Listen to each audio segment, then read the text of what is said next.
sensitive to sunlight. He develops a sudden thirst for blood, and then he, for whatever impulsive reason, goes to attack Sam while he's in the bathtub. And that dog whoops his ass. Yeah, Nanook whoops his ass and bites him. Nanook looks like a wolf, and I like Nanook. Yeah, I do too. But yeah, so he comes out of the bathroom, and I do want to touch on something right before that though, because I happened to pass it over. When Michael wakes up and he has an interaction with Sam in the bedroom, because it's like 2 PM or whatever, Michael's kind of a real asshole to Sam. Yeah, he is. But I mean, he's kind of an asshole to him. I was going to say he's kind of an asshole to him in general, just as a bigger brother. But yes, you're right. It is worse than usual. But he's also being woke up, and he's a fucking vampire, or starting to turn. So. Yeah, true. So, all right, let's fast forward then. So Nanook bites Michael, and then of course Sam comes running down the fucking stairs. And I do want to point out the eye effect that they use on Jason Patrick's character on Michael for the transformation of his eyes. I really thought that was really subtle and really creepy. The way they sort of just turn that pale, sort of blue look. It was. They haven't gone full-fledged vampire yet. They're just going a little bit at this point. They don't have the fucked up forehead like you get later on. Right. The exaggerated features and such. But, yeah, so he comes downstairs and like, what did you do to my dog? Yeah, I always said, I didn't do anything to Nanook. This is my blood, And he's like, what did you do? It's like he was protecting you, And then Sam has us to look in the mirror, and he's like, look at your reflection, Michael. And I love his response when they look. He's like, you're a creature of the night, Michael. A goddamn shit-sucking vampire. You just wait till Mom finds out, buddy. One of the best quotes of the movie. A goddamn shit-sucking vampire. Wait till Mom finds out, buddy. And I was like, wow. It's so funny, like as a kid, I always liked Corey Haim better than I did Corey Feldman. I don't know what it was about Feldman. He annoyed me more. But Haim, I don't know. He amused me more, I guess, because of shit like that. Again. I knew Vic would chime in. I need to say things about Fel Dog, and Vic will chime in then. Big Fel Dog. That's my gangster. He's gangster? Is that what you said? Yeah, that's my gangster, man. I love Fel Dog. Oh, God. All right.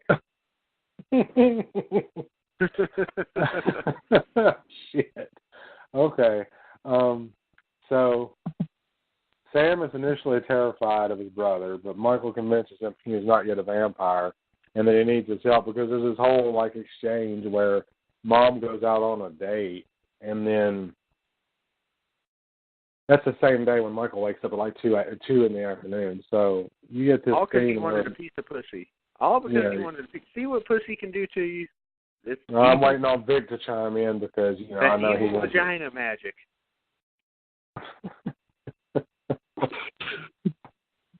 I'm not. Don't feel bad. You're a vampire a couple times for some vagina. Don't lie. I mean, I do what I gotta do, man. I ain't gonna lie. I got things that can't be spoken of. All right, fair enough. Wow. Travis and Vic, folks. Travis and Vic. Anyway, so Michael has this scene where he's asleep and he wakes up and he's touching the fucking ceiling. Which is just funny as fuck if you think about it. Like the way that it's filmed, that scene is hilarious because he wakes up and his nose is touching the ceiling, and then he flies out the fucking window and shit because he can't control anything yet, and it's hilarious. So what does Sam do? He calls his mom and ruins her fucking date. So she has to come home because Sam is freaking the fuck out. And he's like, I just read a horror comic. It was a really scary comic. That's all it was, trying to play it off like it's no big deal to protect his brother. And it was she gets weird. Like his brother couldn't get control of his powers, I guess. Where he's flying outside the fucking window. It was weird. It was another weird scene that just I knew what we were going for here was to to show that he wasn't really willingly a vampire and to freak Sam out. But again, it just was a weird plot device to get us there. Yeah, it was. But again, I think it adds to the memorable fact, the memorable factor of this film, because we all remember little details like that. But so Sam basically is trying to help his brother in whatever way he can. So Michael develops all these supernatural powers, and he notices things start changing. He asks Star for help, but instead of help, they have sex because that makes everything better. That's how it always goes for me. I always go to, I always try to talk to women and, ask for help, and they end up raping me. And that's what happened to him. He was raped by a vampire, which I've always been confused by this, Blake. How are vampires able to have sex? Because they're dead. They're not pumping blood. They're cold. But yet their dicks are getting hard and having sex somehow. Unless they're, like, jamming their fist in people. That may be. Maybe that's why vampires are so sexy. They've got a little bit more to work with a giant fist. It's the idea of sharing bodily fluid and blood. The idea of sharing bodily fluid is very sexual in nature. And my wife and I have had this discussion. Different kind of vampires, but same idea.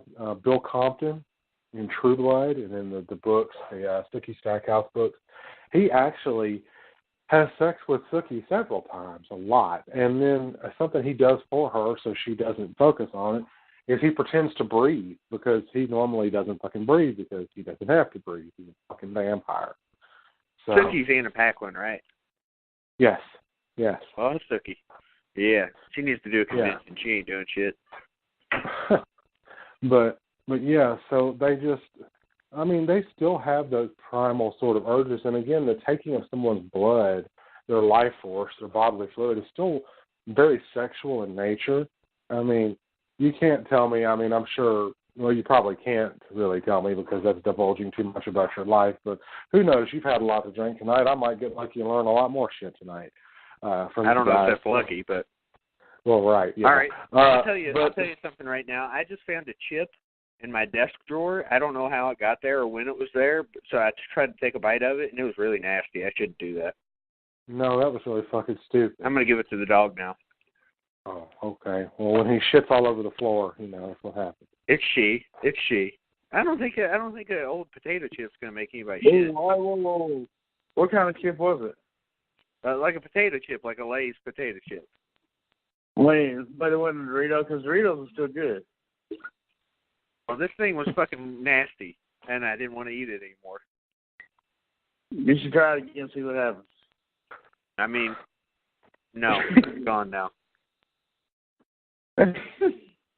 Carry on, fellas. Carry on. Well, I'm going to ask the resident vampire expert a question. Travis posed a very good question, Lisa. How is it the vampires are able to have sex in The Lost Boys? They don't have any blood to pump. I already went into the Bill Compton thing with them, but what do you think it is? Is it just the sharing of blood? Yes, well, I guess, it's swapping body fluids. Well, that's what I said, the swapping of bodily fluids, but he's wondering, since there's not blood to make them erect, what makes them erect? Right. Oh, right, that's true. Okay, I was just trying to get, because she's a vampire expert, and she said it would still be just the blood, because whatever blood they've taken in, they would still be able to pump blood, I guess, to that area to facilitate an erection. This is why I asked her. I think she's Philpot drunk, because that sounds like some Philpot drunk shit. She's Philpot drunk? Travis says you're Philpot drunk. When he gets drunk, he starts explaining things, and that sounds like what's going on right now. It does. And it doesn't make any sense, usually, for the record. Oh, that's so gross. Lisa's reading a fucked up Slash. I'm so sorry that I walked into this. It's Slash, if you don't know what it is, it's a sexual sort of like fan fiction-y type thing, and it's called Hanagram. It's Hannibal Lecter and Will Graham in a sexual relationship. I wish I would have not walked into this room. Oh, crap. What the fuck's going on here? This is a big fault. This is big fault. Anyway, yeah, I could just imagine when Will Graham goes down on Hannibal, does Hannibal go? Oh, God. I just watched Red Dragon the other day, by the way. I know. I told Lisa that you were watching that movie. I love that movie. Poor Freddie Lounds. He gets fucked up. Yes, he does. But anyway, good movie. All right. It is. It's a great movie. Okay, so anyway, they have sex, and then Sam deduces that since Michael has not killed anyone, he is a half-vampire. His condition can be reversed upon the death of the head vampire. Sam and the Frog Brothers... What if he had killed somebody? Could his condition be reversed? Because, I mean... I don't know. We don't ever go Star into had that. to... Star had to have killed somebody at some point, right? I don't know, because... I don't know, man. It doesn't seem like it, because she still seems to be kind of sort of a newbie. And you notice when everybody else vamps the fuck out, she doesn't. Yeah, she never does. Never does. I wonder if that was in her contract. I'm not going to look like a fucking vampire. So fuck off. I don't know, but the little boy did. The little boy, he was fucked up looking as a vampire. I thought it was a girl the first time I saw it, and then I figured out it was a boy. I was upset. Was he the one on the missing poster? Yeah, Laddie Thomas or Thompson. Yeah, that's okay. him. Yeah. Okay. So the mom and Max try this date again, and this time she invites them to their house for spaghetti. And then, I guess because the meal easily facilitates things like garlic, they were going to go ahead and test Max to see if he was the head vampire. Yeah, but they fucked up because Michael... I knew he was a vampire at this point because he fucking gets to the door and he's like, "You're the man of the house. I'm not going to come in until you invite me." And Michael's like, "You're invited." Yeah. Yeah, and something else we missed that I meant to bring up was the facilitation of the turning into a vampire and becoming more of a vampire. When Michael goes to drink the milk, he spills that shit all over, and it looks like he's having a fucking diarrhea attack. He's making all these weird noises and shit. Yeah. And he's like, "Oh my God." I'm like, dude, what the fuck is going on over there? You know? Yeah, so that was sort of interesting. That's what happens to me whenever I eat dairy because I'm lactose intolerant. That's very, very close. I get these horrendous cramps and I can't have any dairy. No ice cream, no yogurt, sour cream, nothing. Really? That's sad. That's probably why I will write so much horror because, you know, I miss my dairy and things are scary. I miss my gluten. Things are scary without my dairy. Aww. Mm-hmm. But anyway. I don't know how to rhyme gluten, but we'll just leave it at that. Okay. All right. Well, you could say something about Putin, Vladimir Putin. I guess I don't fucking I would, but I don't really want to upset people today. We'll be okay. Oh, well, that's a first for you. Not wanting to upset people. But yes, the Sam and the Frog Brothers test whether Max is the head vampire. But Max passes every test, and then the boys decide to focus on David because they think that David is the head vampire. I mean, it would make sense, too, because he's the leader of the gang. It's just like the fucking Stand By Me came out a year earlier. Dude was the leader of the gang. You think you're getting the same thing here. And I think they kind of played on that because of Stand By Me. That's right. Was Stand By Me 86 or 85? I thought it was 85. I'm pretty sure it was the year before. I could be wrong. Pretty sure. Maybe it was the next year, but I could swear it was the year before. I'm almost positive. This is Vic's fault for not knowing offhand. See, Vic's supposed to know all this stuff. It's 1986. You're right. Yeah. See, I looked it up earlier, so I don't know shit, but I just remembered it. So yeah, so sort of that same thing with Kiefer Sutherland, and it's it makes him the perfect, perfect red herring, for being the vampire because Max they tested him, it doesn't work, so they immediately focus on David, and then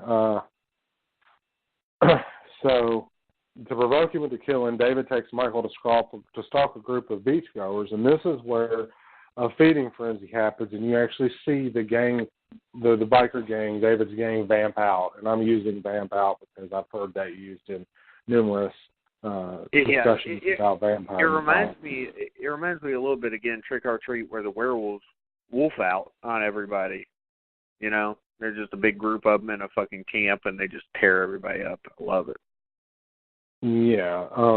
So horrified, Michael escapes, which, of course, this is a really bloody scene in the movie. This has actually got a fair amount of gore in it. And, again, not something Warner Brothers did as far as the horror front that much. They weren't really big into the horror thing back then. But so Michael escapes and returns home to Sam. Star shows up.